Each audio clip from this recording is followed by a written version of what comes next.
Hola, hola, soy Juancho, orador y consultor en temas de inclusión y una persona con discapacidad. El video anterior hablé con un experto sobre la depresión y hoy quiero compartirles la historia de Ángela María Henao, una persona que ha tenido que lidiar con esta circunstancia. Hola Ángela, muchas gracias por estar aquí. Hola Juan y hola a todos los que nos están viendo, muchísimas gracias por la invitación. Cuéntanos un poco de ti, ¿quién es Ángela María? Bueno, yo soy Ángela Henao, soy una joven bogotana de 31 años, bueno ya no tan joven, pero aún. Yo soy politóloga y en este momento me encuentro trabajando como consultora en temas para comunicaciones de algunas entidades de la alcaldía de Bogotá. Y pues afortunadamente y con mucho orgullo soy parte del equipo de trabajo de Juancho Andrade, que permite que les lleve contenido cada semana. Pero cuéntanos, ¿cuál es tu historia con la depresión? ¿Desde cuándo empezaste a sentir eso? ¿Cómo eran tus alarmas y cómo lo has manejado? Bueno, yo digamos que siempre fui desde muy pequeña, una niña que sentía mucho con más intensidad las cosas, creo que a otras personas. Y ya hacia mi adolescencia, con todos los cambios que uno vive, tanto físicos, emocionales, psicológicos, empecé a sentir que la manera en la que yo transitaba esos cambios era mucho más intensa que lo que podía ser para otras personas, para otras amigas, otras niñas del colegio, otras personas que estaban a mi alrededor. Y digamos que empecé a convertirme en una adolescente bastante retraída, muy tímida y que estaba en constante como situación de nostalgia. Eso fue una alerta para mis padres. ¿Y nos podrías dar un ejemplo concreto así de alguna situación que te sentiste así? No, es que yo creo que cuando las personas sufrimos de depresión no hay como, si bien puede haber detonantes, no hay como momentos específicos, sino es como una sensación permanente de baja energía, de nostalgia, de tristeza, de vacío. Y eso le llevó a mis padres pues a identificar ciertas señales de alarma, lo que llevó a que desde los 14 años empezáramos como a buscar ayuda profesional. En mi caso personal, desde los 14 años, en diferentes momentos de mi vida he acudido a distintos terapeutas, psicólogos, psiquiatras. En ese momento se me trató con medicina para la depresión, con medicamentos psiquiátricos. Esto no siempre ha sido así. En otros momentos solamente he tratado el tema de la depresión con terapia a través de psicólogos y psiquiatras. En estos últimos años de mi vida también encontrando en las terapias alternativas, en la meditación y en el yoga también otras herramientas, digamos, para combatir esta lo que yo llamo es como una sensación general frente a la vida. Y pues bueno, entonces desde adolescentes empezaron a identificar estas cosas y a lo largo de mi vida en distintas situaciones, generalmente cuando he tenido que atravesar cambios importantes o momentos de mucho estrés, son como detonadores de estas sensaciones depresivas, que quiero que quede claro que es diferente a la tristeza. Las emociones como la tristeza, la rabia, la ira, son emociones muy necesarias y normales en todos los seres humanos que atravesamos. Ya lo hemos hablado en algún video. Pero digamos que ya el tema de la depresión es cuando se vuelve crónico, ¿sí? Cuando estas emociones no son transitorias, sino que se convierten en una constante. Y es ahí cuando tenemos que empezar como a identificar esas señales de alarma. Pero entonces la depresión, digamos que ¿se cura, se maneja o se convive con ella? ¿Tú qué piensas? Yo creo que uno convive con la depresión, ¿no? Digamos que las personas que sufrimos de depresión y de otras enfermedades de salud mental, tenemos que entender que hay algo en nosotros también a nivel biológico que hace que cerebralmente nuestro cuerpo y nuestra mente reaccione distinto a como otras personas lo harían. Entonces tenemos que aprender a convivir con eso a través de conocernos muy bien cuáles pueden ser estas situaciones que nos pueden poner en riesgo, cuáles son estas señales de alarma y empezar a nosotros a buscar en nuestro interior cuáles son también esas herramientas que nos pueden ayudar a poner la alerta y a buscar ayuda, sobre todo a través de nuestra familia y conocidos. ¿Y eso tiene componentes de pronto hereditarios también? ¿Has acudido a la decodificación? ¿De pronto has mirado ese tema? Sí, en todos los temas de salud mental puede haber un componente genético. Hay que revisar un poco también en las historias familiares, cuáles son estas otras personas que ¿Y has de pronto... hecho algún proceso de revisar? Yo personalmente no he hecho ningún proceso de biodescodificación porque más allá de lo que podamos encontrar en la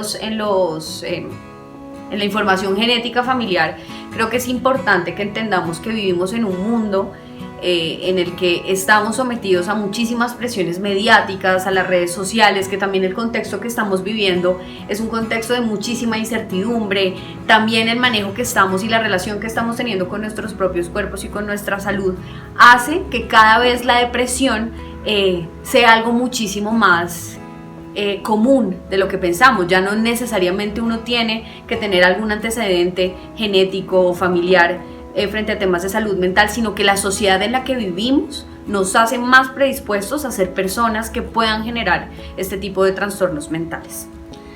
Y eso se puede asimilar en algún punto a una discapacidad o a un tema pues que limita, digamos, el desenvolvimiento social. Pues en mi caso yo te quiero contar que a través de una experiencia personal creo que puedo decir que sí, que la depresión y las enfermedades de salud mental son un tipo de discapacidad. Como yo empecé a tener depresión desde tan joven, digamos que mi relación con el mundo siempre fue muy distinta. Yo, digamos, por ejemplo, inicié mis estudios universitarios. Primero ingresé a una universidad y para mí, aunque me estaba yendo muy bien, fue muy difícil continuar en esa universidad porque había tareas que para otras personas eran muy sencillas, como levantarse de la cama, asistir a una clase, cumplir con una tarea. A mí se me dificultaban un montón. Entonces empecé, por ejemplo, a faltar un montón a clase, pero no porque me fuera ni de rumba, sino porque simplemente mi mente no podía estar 2 horas en un salón, en un aula de clases. ¿Qué hacía yo? Me ponía a caminar sola muchísimas horas. Lo que terminó sucediendo fue que desafortunadamente por inasistencias empecé a tener muy malas notas y no pude continuar mi carrera en esa universidad. Para una persona que no supiera lo que yo estaba viviendo, seguramente pensaría que yo era una persona perezosa, que era una persona inconstante, que era una persona que abandonaba las cosas, pero no sabían que yo estaba atravesando por una situación muy difícil. Y más adelante, ya digamos en los trabajos laborales, tuve la fortuna de graduarme también de otra universidad, de la carrera que amo, que es Ciencia Política, y empecé mi vida laboral pues de una manera muy rápida y afortunadamente nunca me ha faltado el trabajo. Sin embargo, sobre todo cuando estoy en episodios de crisis, sí necesito mucho acudir a la empatía del otro, ¿no? Por ejemplo, ciertos horarios se me dificultan más que otros, el medicamento a veces que utilizamos para poder transitar estos estados es un medicamento que generalmente genera un poco de embotamiento, entonces las mañanas son un poco más difíciles que las tardes, suelo ser más productiva en las tardes. No, y lo importante es enfrentar el problema, hablar de él y ser muy directos con esta cuestión. Ya para terminar, concretamente, ¿qué recomendaciones muy sencillas darías tú a la gente que ve este video y dice, oiga, lo que yo siento no es tristeza ni cansancio, sino es depresión? ¿Qué recomendaría Ángela María para estas personas? Bueno, pues primero que todo, activar las redes de apoyo cercanas. La familia es sin duda alguna una de las fuentes más importantes y herramientas más importantes para transitar estos estados. Entonces pedir ayuda. Siempre es importante saber que no tenemos que poder con todo, que la vida es muy difícil, pero que puede ser más llevadera si contamos con apoyo de otros, de terceros. En segundo lugar, perderle la pena al tema. Yo a través de expresar que he tenido ciertos episodios de depresión en mi vida, he logrado conectar de manera diferente con mis compañeros de trabajo, con mis amigos, con mis familiares, incluso también... Porque hay comprensión. Exacto, porque hay una comprensión y además porque nos damos cuenta que somos más las personas que podemos atravesar por este tipo de estados de lo que creemos. Y tercero, buscar siempre alternativas para sublimar todas estas sensaciones o pensamientos que podamos estar atravesando. En mi caso, a mí me ayudó muchísimo el tema de la escritura, pero puede ser para todos diferente, ¿no? Hay otros a los que les sirve la danza, hay otros a los que les sirve el arte, la lectura también. En mi caso fue la escritura porque me ayudó a exteriorizar mi problema, a verlo como si fuera un tercero, a mirar mi vida a través de los ojos de otro, desde afuera.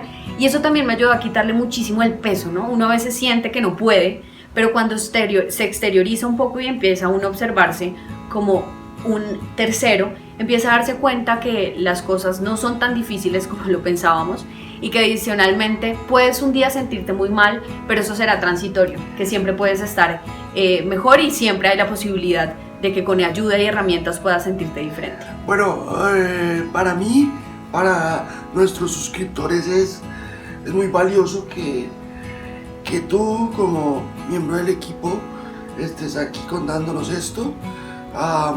Entonces, pues muchas gracias, de verdad.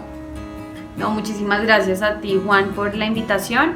Y pues el mensaje final para cerrar a todas las personas que me están viendo es que esto no tiene que ser un tema que nos tiene que dar vergüenza, que es importante que nosotros, las personas que podemos experimentar estos estados, podamos hacer también pedagogía acerca de cómo puede ser un poco más fácil la cosa para nosotros, y para aquellos quienes no han tenido la oportunidad de sufrir alguna de estas enfermedades o estos estados psicológicos, pues la invitación es a que activen su empatía. Muchas veces una palabra que podamos decirle a alguien puede hacer muchísimo daño, pero también hacer muchísimo bien. Entonces ser empáticos, porque así no podamos entender lo que el otro está sucediendo, está atravesando, pues podemos acompañarlo. Y nada, muchísimas gracias, Juancho, por la invitación. Gracias. Espero que este testimonio les sirva a quienes pasan por algo parecido, o si necesitan herramientas para apoyar a alguien cercano que atraviese por esto. Si necesitas orientación en temas de salud mental, te cuento que puedes comunicarte con la línea 192 opción 4 del Ministerio de Salud. También tienes a tu disposición la línea 106 de la Alcaldía de Bogotá, en la cual profesionales te escucharán y podrán guiarte. Si te gustó este video, dale me gusta, comparte y ayúdame a hacer de la inclusión una tendencia. Hasta la próxima.